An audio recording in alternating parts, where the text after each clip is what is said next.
With word of changes coming to tuition fees, we sat down with the president of the student government to get insight into what this will mean for UHCL students. So every Tuesday from 11 to 12:30, we host a student government general assembly meeting.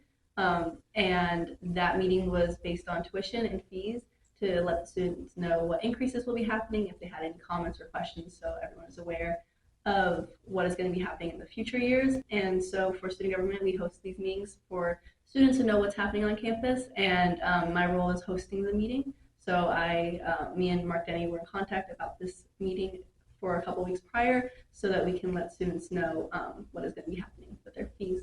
It's to help fund what is happening on campus. So, for example, we are wanting a new student center and the parking garage.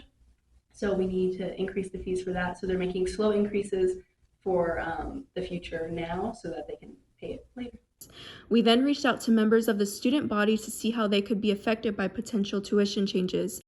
Right now, I'm paying for tuition. I have the Texas Tuition Promise Fund that my dad set up. So.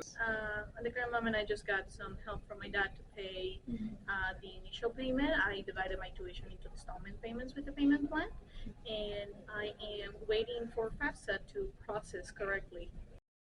Maybe like 3 more semesters of credits worth, and so if I have to go above that, then it's going to be coming out of pocket, and I'm currently unemployed, so that's going to be hard on my pockets. It's complicated.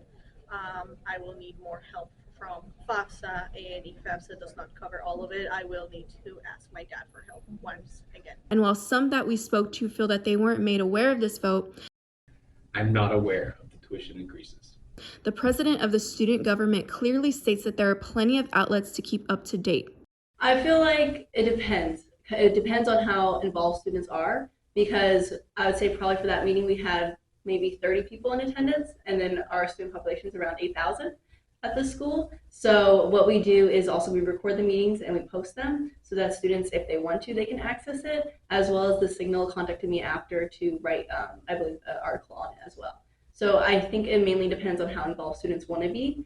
But the information is out there, and we do a lot of advertising beforehand to let students know, hey, come to this meeting. This is a really important topic. This is Caitlyn, UHCL News.